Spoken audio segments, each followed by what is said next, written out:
Hello students, आज के इस वीडियो में हम इलेक्ट्रोकेमिस्ट्री या वैद्युत रसायन जो आपका चैप्टर है उसके कुछ क्वेश्चंस जो कि बोर्ड में पहले पूछे जा चुके हैं उनको डिस्कस करते हैं। तो पहला क्वेश्चन ये है कि आपको 4 एलिमेंट्स दिए गए हैं ए बी सी डी। इनके पोटेंशियल्स लिखे गए हैं, इनके विभव लिखे गए हैं, मानक विभव लिखे गए हैं। और ये विभव कैसे हैं, पोटेंशियल कैसा है, रिडक्शन पोटेंशियल है, अपचयन विभव है। और इसमें से आपसे पूछा है कि स्ट्रॉन्गेस्ट रिड्यूसिंग एजेंट या फिर अपचायक, प्रबल अपचायक कौन है। ठीक है, तो बड़ा आसान सा काम है। आपको बताया था कि अपचायक या रिड्यूसिंग एजेंट वो बहुत अच्छा होता है जिसका रिडक्शन पोटेंशियल जितना ज़्यादा निगेटिव हो। ठीक है, मैंने आपको बता रखा है कि कोई भी एलिमेंट जिसका इलेक्ट्रोड पोटेंशियल जितना ज़्यादा निगेटिव होगा, जिसका रिडक्शन इलेक्ट्रोड पोटेंशियल जितना ज़्यादा निगेटिव होगा, वो एलिमेंट उतना ही ज़्यादा रिड्यूसिंग नेचर का होगा। क्लियर है? तो पहले का आंसर ए हो जाएगा। दूसरा क्वेश्चन है, लिथियम प्लस से लिथियम कन्वर्ट हो रहा है, बेरियम 2 प्लस से बेरियम कन्वर्ट हो रहा है, सोडियम प्लस से सोडियम कन्वर्ट हो रहा है, मैग्नीशियम 2 प्लस से मैग्नीशियम कन्वर्ट हो रहा है। अब इनके पोटेंशियल्स दिए गए हैं, इनके विभव दिए गए हैं और इसमें से पूछा है स्ट्रॉन्गेस्ट ऑक्सीडाइजिंग एजेंट कौन सा है, मतलब ऑक्सीकारक। ठीक है, ऑक्सीकारक। अब देखिए, आपको बताया था, एक आपको मैंने लिख के भी दिया था कि ऑक्सीकारक वो अच्छा होता है कि जो आसानी से किसी का इलेक्ट्रॉन ले सके। ठीक है, ऑक्सीकारक वो अच्छा होता है या ऑक्सीडाइजिंग एजेंट उसको अच्छा बोलते हैं जो आसानी से इलेक्ट्रॉन ले सके। ठीक है, तो होता क्या है कि इसमें से आप अगर पता करना है कि ऑक्सीडाइजिंग एजेंट कौन सा बेटर है और आपका जो पोटेंशियल सारा है वो निगेटिव में है। ठीक है, अगर आपका पोटेंशियल सारा निगेटिव में है और आपको पता करना है कि ऑक्सीडाइजिंग एजेंट बेटर कौन सा है, तो आप देखते हैं कि किसका रिडक्शन पोटेंशियल सबसे कम निगेटिव है।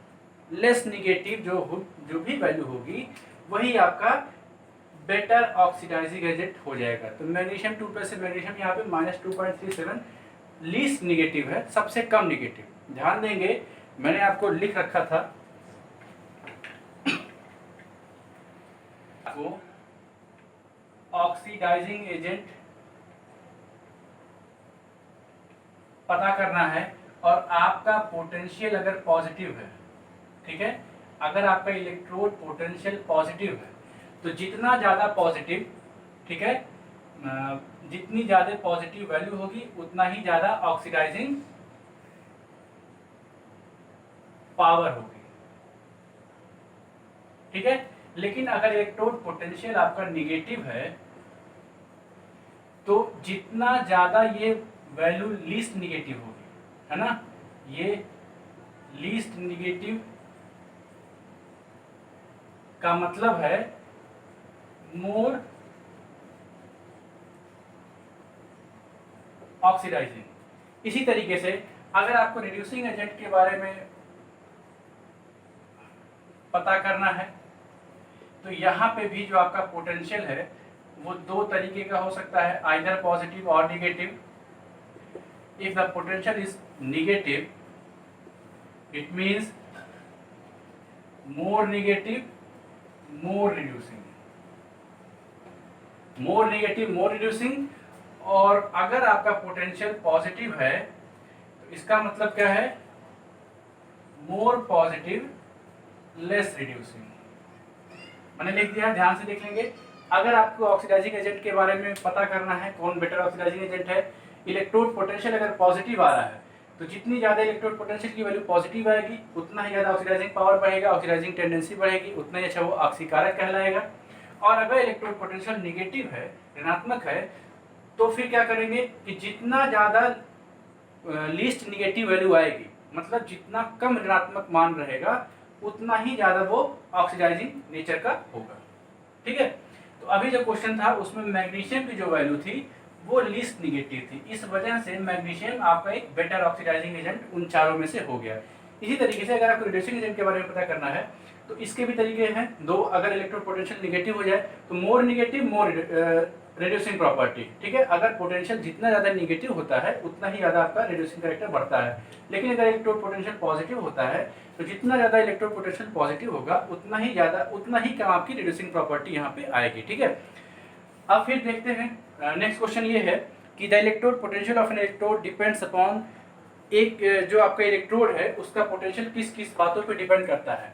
तो आप जानते हैं इलेक्ट्रोड पोटेंशियल किन किन बातों पे डिपेंड करता है। सबसे पहले नेचर आपका जो है, नेचर ऑफ द मेटल, फिर आपका temperature of the solution. 4 option दिए गए हैं। पहला ऑप्शन है nature of the metal, temperature of the solution, molarity of the solution and all of these, ठीक है। तो आप जानते हैं जो इलेक्ट्रोड पोटेंशियल होता है वो नेचर पे भी डिपेंड करता है मेटल के, टेम्परेचर पे भी डिपेंड करता है, मोलरिटी पे भी डिपेंड करता है। इसका मतलब जो करेक्ट ऑप्शन होगा वो क्या होगा, ऑल ऑफ दीज होगा। और ये सारी चीज़ें आप कहाँ देख सकते हैं, ये सारी चीज़ें आप नस्ट इक्वेशन में देख सकते हैं। नस्ट इक्वेशन आपको क्लियरली इंडिकेट करता है कि ये सारे फैक्टर्स जो कि ऑप्शंस में दिए गए हैं वो सब के सब इलेक्ट्रोड पोटेंशियल को अफेक्ट करते हैं। अगला क्वेश्चन है, 4 मेटल्स आपको दिए गए हैं, copper, silver, aluminium and astatine, clear.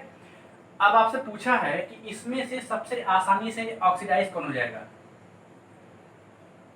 Easily oxidisable, easily oxidisable, ये क्वेश्चन नंबर 4 होगा। इजिली ऑक्सीडाइजेबल सबसे कौन है, ठीक है। तो ऑक्सीडाइज होने का मतलब होता है इलेक्ट्रॉन निकाल देना। ऑक्सीडाइज होने का मतलब होता है, ऑक्सीकृत होने का मतलब होता है इलेक्ट्रॉन निकाल देना। तो अब यही आपसे पूछा गया कि इसमें से सबसे आसानी से इलेक्ट्रॉन कौन निकालेगा, ठीक है। सबसे आसानी से इलेक्ट्रॉन कौन निकालेगा, तो आप जानते हैं कि अगर आप इलेक्ट्रोकेमिकल सीरीज देखें, ठीक है, तो उसमें नीचे की तरफ कौन है, नीचे की तरफ मेटल्स हैं, और मेटल्स के पास ही क्या खास बात होती है, इलेक्ट्रॉन निकाल देने की, ठीक है। तो यहाँ पे आप देख रहे हैं कि एल्युमिनियम जो है वो इलेक्ट्रोकेमिकल सीरीज में इन बाकी तीनों से नीचे की तरफ है, और जो नीचे की तरफ होता है वही मेटल होगा, ज्यादा मेटेलिक कैरेक्टर रखेगा और वही इलेक्ट्रॉन आसानी से आपका निकाल देगा। नेक्स्ट क्वेश्चन है क्वेश्चन नंबर 5। इसमें आपको फिर से 4 एलिमेंट्स दिए गए हैं, ए बी सी डी, इन सब के इलेक्ट्रोड पोटेंशियल आपको दे दिए गए हैं। अब आपको क्या करना है, आपको इनको अरेंज करना है, ठीक है, on the basis of their reactivity. Reactivity order के बेसिस पे आपको इनको अरेंज करना है, ठीक है। तो रिएक्टिविटी ऑर्डर के बेसिस पे अरेंज करने का मतलब है इलेक्ट्रोकेमिकल सीरीज जो आपके बुक में दे रखी है, हाइड्रोजन के नीचे आप जितने जाते चले जाएंगे, जितना ही आप हाइड्रोजन के नीचे जाएंगे उतने ही ज़्यादा रिएक्टिविटी एलिमेंट्स की बढ़ती है, ठीक है। तो अब देखिए रिएक्टिविटी बढ़ने का मतलब क्या है, देखिए ये आपका हाइड्रोजन और ये हाइड्रोजन के ऊपर के जो लोग होते हैं इनको लेस रिएक्टिव बोलते हैं, और हाइड्रोजन के नीचे वाले जो लोग होते हैं इनको मोर रिएक्टिव बोलते हैं। अब आप हाइड्रोजन के जितना नीचे जाएंगे उतना ही ज्यादा रिएक्टिविटी बढ़ती है।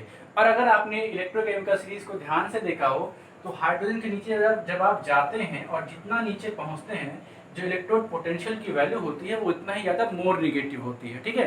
तो इसका मतलब क्या है, हम ये कंक्लूड कर सकते हैं कि अगर इन चारों में देखा जाए तो जिसका इलेक्ट्रोड पोटेंशियल सबसे ज्यादा निगेटिव होगा वो मोस्ट रिएक्टिव होगा। क्यों? क्योंकि आपने देखा है इलेक्ट्रोकेमिकल सीरीज में आप हाइड्रोजन से नीचे जितना जाएंगे उतना ही ज्यादा इलेक्ट्रोड पोटेंशियल निगेटिव होगा और उतना ही ज्यादा उस एलिमेंट की रिएक्टिविटी आएगी। तो सबसे ज्यादा रिएक्टिव कौन हो गया, बी हो गया, ठीक है। इसके बाद क्या है, आप देखिए हाइड्रोजन के नीचे क्या होता है, निगेटिव लोग रहेंगे, बी तो सबसे ज्यादा रिएक्टिव हो गया। उसके बाद देखिए निगेटिव पोटेंशियल किसका दिया हुआ है, डी का हुआ है, तो बी के बाद सबसे ज्यादा रिएक्टिव कौन हो गया, डी का हो गया, ठीक है। डी का हुआ, डी का हुआ। अब देखिए यही हाइड्रोजन है आपका, आप ऊपर जाएंगे तो पॉजिटिव वैल्यू बढ़ती है और नीचे जाएंगे तो निगेटिव वैल्यू बढ़ती है, ठीक है। आप जितना ज्यादा निगेटिव वैल्यू रखेंगे उतना ही ज्यादा रिएक्टिविटी बढ़ेगी, और जितना कम पॉजिटिव वैल्यू रखेंगे उतना ही ज्यादा रिएक्टिविटी आएगी, ठीक है। तो ये जो दो पॉजिटिव वैल्यू दे रखी हैं ए और सी की, ठीक है, इसमें सी ज्यादा रिएक्टिव होगा, ठीक है, इसमें सी ज्यादा रिएक्टिव होगा, क्योंकि आप जब हाइड्रोजन के ऊपर जाते हैं तो रिएक्टिविटी क्या होती है, कम होती चली जाती है, ठीक है।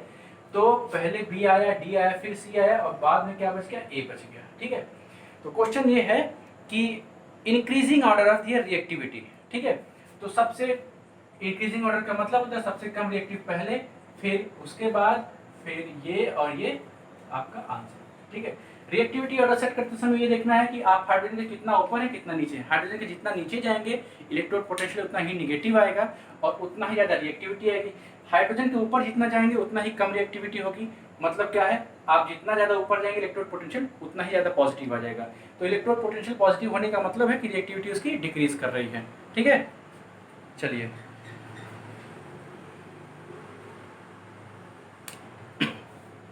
चार ऑक्साइड्स दिए गए हैं, सोडियम का ऑक्साइड है, मैग्नीशियम का ऑक्साइड है, एल्युमिनियम ऑक्साइड है और सिल्वर का ऑक्साइड है। क्लियर है।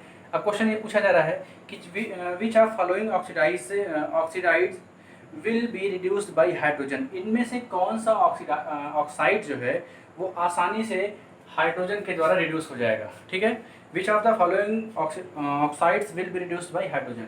तो आप जान रहे हैं कि सब के सब क्या है, हाइड्रोजन से नीचे है। ठीक है, अब हाइड्रोजन से नीचे होने का मतलब क्या है, निगेटिव पोटेंशियल। निगेटिव पोटेंशियल होने का मतलब है हाइड्रोजन से ज़्यादा रिएक्टिव है। ठीक है, तो हाइड्रोजन से ज़्यादा रिएक्टिव है तो हाइड्रोजन की तो इतनी हिम्मत हो नहीं पाएगी कि इन सबको इनके ऑक्साइड से अलग कर पाए।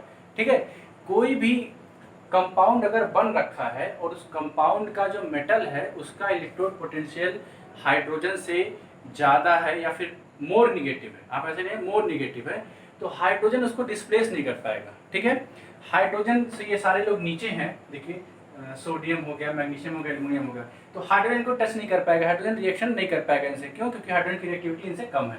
यही, लेकिन अगर जो सिल्वर की बात की जाए तो ये थोड़ा सा रिएक्शन कर लेगा। क्यों? क्योंकि इसकी रिएक्टिविटी कम है। ठीक है, तो ये जो आपका ऑप्शन होगा सिल्वर ऑक्साइड, ये आपका करेक्ट ऑप्शन होगा। तो क्या होगा कि ये ऑक्साइड जो है ये हाइड्रोजन के द्वारा रिड्यूस हो जाएगा। ठीक है, अगला क्वेश्चन है 7th question. A B C तीन आपको एलिमेंट फिर से दिए गए हैं, इनके इलेक्ट्रोड पोटेंशियल लिखे गए हैं 0.68 -0.5 -2.5 और क्वेश्चन ये पूछा गया है order of reducing capacity. Order of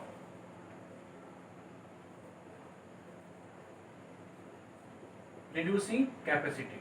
ठीक है, तो है बड़ा आसान सा काम। हमने बताया ना, ऑर्डर ऑफ रिड्यूसिंग कैपेसिटी, जितना ज़्यादा आपका इलेक्ट्रोड पोटेंशियल निगेटिव होगा, जितना ज़्यादा इलेक्ट्रोड पोटेंशियल निगेटिव होगा उतना ही ज़्यादा रिड्यूसिंग कैरेक्टर आएगा। तो सबसे ज़्यादा इलेक्ट्रोड पोटेंशियल किसका निगेटिव है, सी का, तो सबसे ज़्यादा रिड्यूसिंग किसका कैरेक्टर हो गया, सी का हो गया। उसके बाद देखेंगे आप बी का हो गया और उसके बाद हो गया आपका ए का हो गया। क्लियर है, तो ये आपका करेक्ट ऑर्डर हो गया। अब इसको कैसे भी आप प्लेस कर दें, ये डिक्रीजिंग ऑर्डर हो जाएगा। Order of decreasing order of reducing capacity, सबसे ज़्यादा डिक्रीजिंग कौन होगा, रिड्यूसिंग कौन होगा, सी होगा, उसके बाद बी होगा, उसके बाद ए होगा। नेक्स्ट क्वेश्चन है कि इनमें से कौन सा ऐसा मेटल है जो HCl से रिएक्शन करके हाइड्रोजन गैस डिस्प्लेस नहीं कर पाएगा। ठीक है, तो ये बेसिक क्वेश्चन है, 10th क्लास का क्वेश्चन है। इनमें आप चारों में देखें तो जिंक, मैग्नीशियम और एल्युमिनियम हाइड्रोजन से नीचे हैं। तो हाइड्रोजन से नीचे होने की वजह से हाइड्रोजन से रिएक्शन नहीं कर पाएगा, हाइड्रोजन की रिएक्टिविटी इनसे कम हो गई। कॉपर ही एक ऐसा है जो हाइड्रोजन से ऊपर है, इसका मतलब हाइड्रोजन ज़्यादा रिएक्टिव हो गया और कॉपर कम रिएक्टिव हो गया। तो copper is the only metal that can not displace hydrogen gas from HCl। Clear. Next question है, एक क्वेश्चन दिया गया है कि आपके पास एक पोटेशियम क्लोराइड का एक सोल्यूशन है। इस पोटेशियम क्लोराइड के सोल्यूशन की जो स्पेसिफिक कंडक्टिविटी है या स्पेसिफिक कंडक्टेंस है, ठीक है, वो कितना दिया हुआ है, 0.002765। कप्पा की वैल्यू कितनी है, 0.002765। इसी सोल्यूशन का रेजिस्टेंस, प्रतिरोध कितना है, 400 ओम है। ठीक है, और आपसे पूछा है कि सेल कांस्टेंट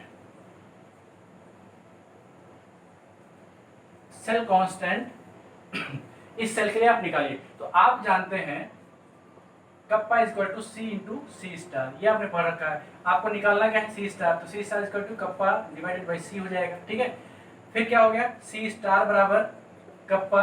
अब ये इसको आप लिख सकते हैं 1/c, और ये 1/c और कुछ नहीं होता है, क्या होता है, आपका r होता है। ठीक है, तो आप इसको लिख सकते हैं कप्पा इंटू r। आपने पढ़ रखा है कि 1/c is equal to r। जो कंडक्टेंस होती है वो रेजिस्टेंस का इनवर्स होती है, तो कप्पा इंटू r हो गया। अब वैल्यू आप सीधा रख देंगे तो 0.00275 मल्टीप्लाइड बाई 4 100, ये आपको आंसर मिल जाएगा। क्लियर है? नेक्स्ट क्वेश्चन है रेडॉक्स पोटेंशियल किसको कहते हैं।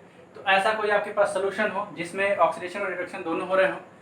अगर ऑक्सीडेशन और रिडक्शन हो रहा है तो सोल्यूशन इलेक्ट्रोड के बीच एक पोटेंशियल आएगा, वही पोटेंशियल क्या कहलाता है? रेडॉक्स पोटेंशियल कहलाता है। ठीक है, तो ये और कुछ नहीं है, ये देखिए इसको ऐसे रिप्रेजेंट करते हैं, E cell is equal to, ये नेक्स्ट इक्वेशन है, E naught cell minus R T by n F l n oxidation by reduction, concentration of oxidised product divided by concentration of reduced product. Clear? तो आप ये देख रहे हैं ना कि ये क्या कहते हैं, ये जो सेल होता है उसमें ऑक्सीडेशन और रिडक्शन दोनों होते हैं, ऑक्सीडेशन और रिडक्शन दोनों होते हैं, और वहाँ पे जो पोटेंशियल आएगा सोल्यूशन और इलेक्ट्रोड के बीच वो क्या कहलाता है? रेडॉक्स पोटेंशियल कहलाता है। नेक्स्ट क्वेश्चन है,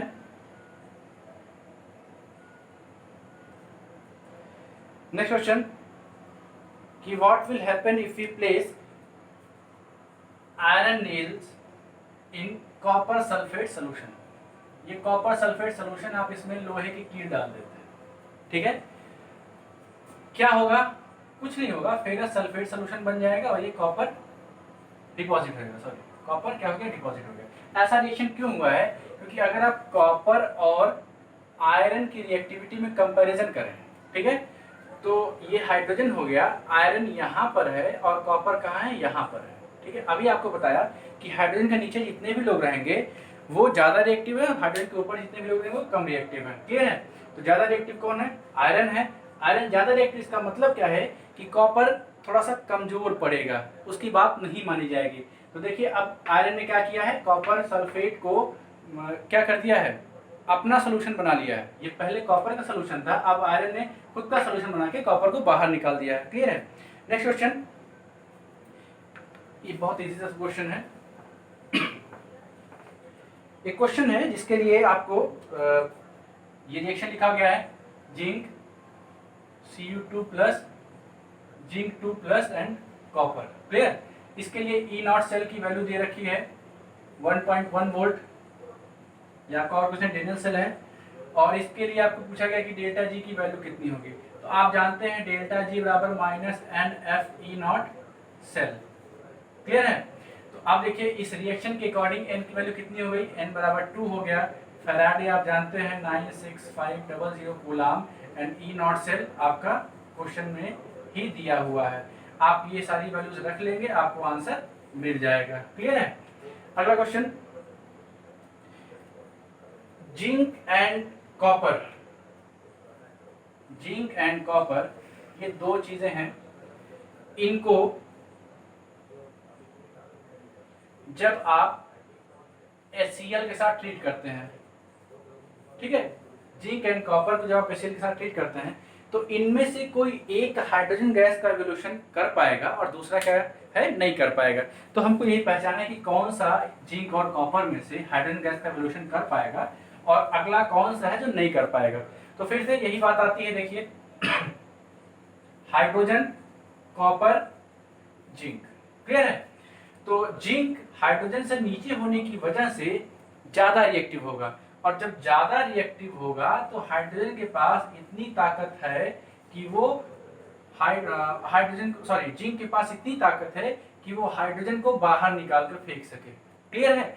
जिंक नीचे होने की वजह से HCl से हाइड्रोजन गैस को बाहर निकाल देता है, लेकिन कॉपर ऊपर है तो कॉपर की रिएक्टिविटी क्या हो गई? कम हो गई। रिएक्टिविटी कम होने कैसे समझिए कि कॉपर कमजोर पड़ गया। अब जब कॉपर कमजोर है तो क्या होगा? HCl से हाइड्रोजन गैस को डिस्प्लेस नहीं कर पाएगा। अगर आप ये रिएक्शन लिखना चाहें कॉपर प्लस HCl तो यहाँ पे कोई रिएक्शन नहीं होगा। क्लियर है? चलिए नेक्स्ट क्वेश्चन है, इलेक्ट्रोकेमिकल सीरीज में जो आपका एल्युमिनियम है, ठीक है, इलेक्ट्रोकेमिकल सीरीज में जो आपका एल्युमिनियम है वो हाइड्रोजन से नीचे ही है। ठीक है, ये हाइड्रोजन से नीचे है, पर फिर भी ये वाटर एंड जो एयर है, ऑक्सीजन, इनसे रिएक्शन नहीं करता है। मतलब हाई टेम्परेचर पे करता है, लो टेम्परेचर पे नहीं करता है। तो रीजन ये है कि लो टेम्परेचर पे एल्युमिनियम का रिएक्शन वाटर और ऑक्सीजन के साथ नहीं होता है। क्लियर है? ये इस वजह से नहीं होता है क्योंकि एल्युमिनियम के सरफेस पे कुछ लेयर्स बन जाती हैं, इनर्ट लेयर्स बन जाती हैं, जिसकी वजह से ये रिएक्शन नहीं हो पाता है। Next question. अच्छा ये तो हो चुका, ये आप कर लेंगे। सिल्वर नाइट्रेट का एक सोल्यूशन है आपके पास, क्लियर है? सिल्वर नाइट्रेट का एक सोल्यूशन है, आप इसमें अगर कॉपर डालें, ठीक है, आप इसमें अगर कॉपर डालते हैं तो क्या होगा, ठीक है? तो बताइए क्या होगा। वही फिर से हाइड्रोजन के ऊपर नीचे देखना है हमको, क्लियर है? तो क्वेश्चन यही है कि what will happen if we put copper scrap in the silver nitrate solution, clear? तो कॉपर ज्यादा रिएक्टिव होने की वजह से कॉपर नाइट्रेट बना लेगा, ये बेसिक से क्वेश्चंस है, और ये सिल्वर क्या हो जाएगा, डिपॉजिट हो जाएगा। क्यों? क्योंकि कॉपर की रिएक्टिविटी क्या है, ज्यादा है। Next question. अगर हम फिर से कॉपर सल्फेट के सोल्यूशन में जिंक की रॉड डाल देते हैं तो क्या बन जाएगा, जिंक सल्फेट बन जाएगा और ये कॉपर डिपॉजिट हो जाएगा। ये भी आपने पीछे ही पढ़ा है। क्यों ऐसा हो रहा है? क्योंकि जिंक की रिएक्टिविटी ज्यादा है। इसके बाद है कोल्डॉस लॉ। कोल्डॉस लॉ यही है कि इनफाइनाइट डाइल्यूशन पे आयंस का इंडिपेंडेंट माइग्रेशन होता है इलेक्ट्रोड्स की तरफ, उनके बीच आपस में कोई इंटरेक्शन नहीं होता है, क्लियर है? फिर एक क्वेश्चन ये दिया गया है 298 केल्विन पे KCl की जो कंसंट्रेशन है 0.2 मोलर है, और इसकी जो स्पेसिफिक कंडक्टेंस है या चालकता हिंदी में बोलते हैं, ये क्या है, 0.0248 साइमन सेंटीमीटर इनवर्स। ये क्वेश्चन आप ध्यान से देखेंगे, एनसीईआरटी का एग्जांपल है। आपसे पूछा गया क्या है, लेमडा एम पूछा गया है। तो आपको मैंने बता रखा था कि लेमडा एम बराबर कप्पा इंटू 1000 अपॉन सी, क्लियर है?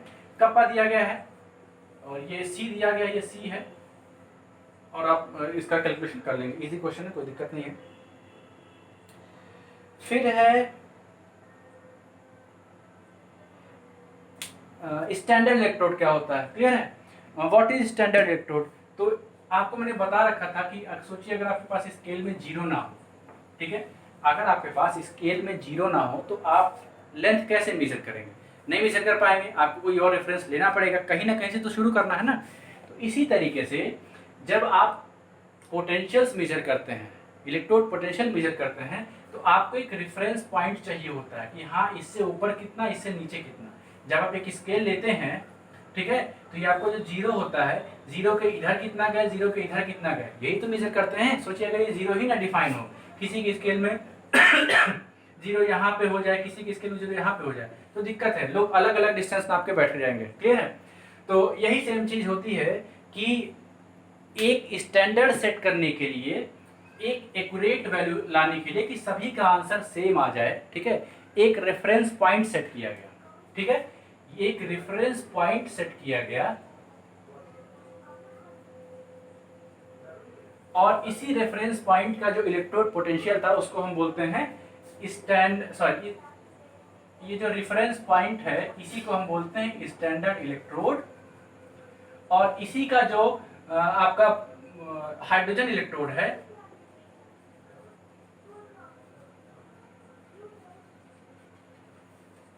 यही हमारा स्टैंडर्ड इलेक्ट्रोड या रेफरेंस इलेक्ट्रोड की तरह से काम करता है। तो क्या बताया मैंने कि इलेक्ट्रोड पोटेंशियल्स को मेजर करने के लिए आपको एक रेफरेंस पॉइंट चाहिए था, तो वो रेफरेंस पॉइंट ही क्या कहलाता है, स्टैंडर्ड इलेक्ट्रोड कहलाता है। इसको हम हाइड्रोजन इलेक्ट्रोड के बेसिस पे भी जानते हैं। यही जो आपका हाइड्रोजन इलेक्ट्रोड है यही आपका स्टैंडर्ड इलेक्ट्रोड है, और इसी को हम बोलते हैं रेफरेंस इलेक्ट्रोड भी। इसका जो पोटेंशियल आएगा वो आप जानते हैं, जीरो सेट किया गया है, जैसे आप स्केल में जीरो जीरो रख के चलते हैं। अच्छा, अब क्वेश्चंस हैं, बेसिक क्वेश्चंस हैं, बहुत मुश्किल काम नहीं, 80 क्वेश्चन पे क्वेश्चंस पूछे गए हैं इसमें। क्वेश्चन ये है कि एक क्वेश्चन मैं कर देता हूं, कॉपर से कॉपर 2+ एंड सिल्वर से सिल्वर। आपसे पूछा गया कि ई सेल की वैल्यू कितनी होगी, तो आप जानते हैं ई सेल बराबर होता है ई कैथोड माइनस ई एनोड, क्लियर है? ई एनोड, ई कैथोड माइनस ई एनोड होता है। अब क्या करना है, ये क्वेश्चन में वैल्यूज दे रखी हैं कि E naught Cu2 plus to Cu 0.34 volt, ये आप स्टैंडर्ड लगा लें, और E naught Ag plus to Ag, ये कितना दे रखा है 0.80 वोल्ट। क्लियर है? तो आप देखिए कैथोड पे कौन जाएगा, जिसका रिडक्शन होता है।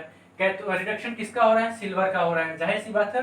तो आप ये वैल्यू रख लेंगे, यहाँ निकाल लेंगे, E naught cell is equal to E naught Ag plus to Ag minus E naught Cu2 plus to Cu, value रख लें 0.8 माइनस 0.34 वोल्ट। ये जितना भी आंसर आ जाएगा आपका ई नॉट सेल हो जाएगा। क्लियर है? ये वैसे आ जाएगा 0.46 वोल्ट। क्लियर? ये आपका आंसर आ जाएगा। आगे भी ऐसे क्वेश्चंस आप देख लेंगे। इसके बाद नेक्स्ट इक्वेशन पे क्वेश्चन पूछे गए हैं, वो भी हो जाएंगे, मैं करके आपको दिखा देता हूँ।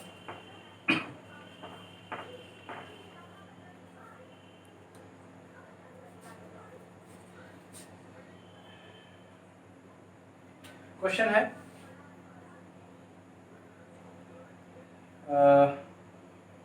Mg is converting into Mg2 plus and Mg2 plus की कंसंट्रेशन 0.1 मोलर है एंड Cu2 प्लस की कंसंट्रेशन 0.1 मोलर, ये भी 0.1 मोलर ही दे रखी है।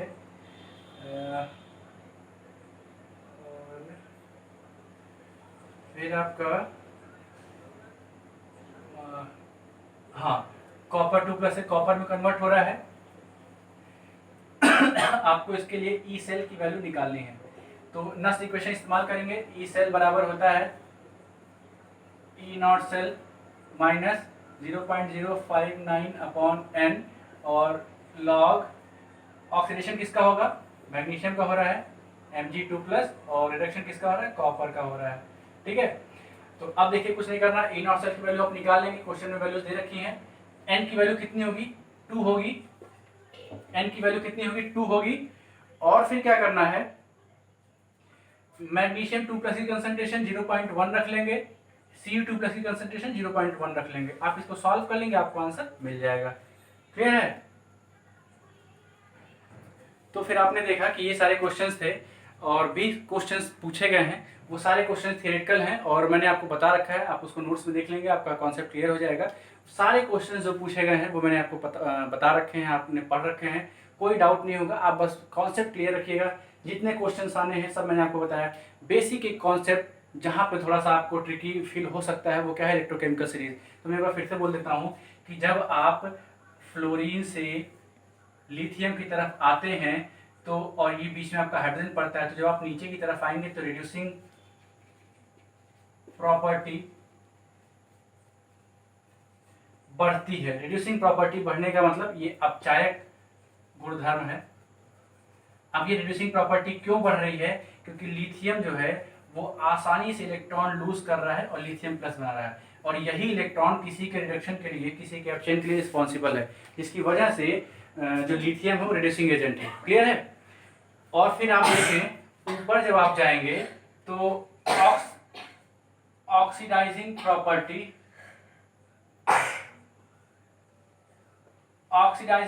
बढ़ती है। ऑक्सीडाइजिंग प्रॉपर्टी बढ़ने का मतलब है इलेक्ट्रॉन एक्सेप्ट करना। ठीक है? ऑक्सीडाइजिंग प्रॉपर्टी का मतलब होता है electron acceptance, and reducing property का मतलब होता है इलेक्ट्रॉन डोनेशन। क्लियर?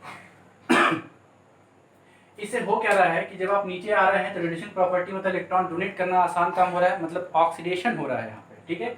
आप हाइड्रोजन से नीचे आएंगे तो यहाँ पे ऑक्सीडेशन हो रहा है। ठीक है?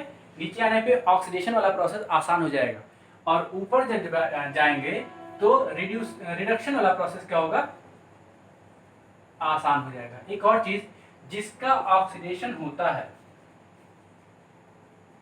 ठीक है, जिसका ऑक्सीडेशन होता है वही आपका रिड्यूसिंग एजेंट होता है, और जिसका रिडक्शन होता है वो आपका क्या होता है, ऑक्सीडाइजिंग एजेंट होता है। क्लियर है? तो ये सारी चीज़ें आप ध्यान रखेंगे, ये कॉन्सेप्ट है, छोटी छोटी चीज़ें हैं, आप इसको ध्यान से रख लेंगे, कहीं नोट कर सकते हैं कॉपी पे, कोई कॉन्सेप्ट आप बना सकते हैं। ठीक है, फ्यूचर रेफरेंस में आपको काम आएगा जब आप बोर्ड के एग्जाम के लिए प्रिपेयर करेंगे। तो ये सारी चीज़ें थी, आपने देखा थर्ड चैप्टर से कोई भी ऐसा क्वेश्चन नहीं है जो आप ना कर पाएँ। तो बी कॉन्फिडेंट और सारे क्वेश्चन सॉल्व पर जरूर आप आएँ। ठीक है, तो अगर आपको वीडियो हेल्पफुल लगा हो जरूर लाइक करें, सब्सक्राइब करें और अपने फ्रेंड्स के साथ शेयर करें। Thank you.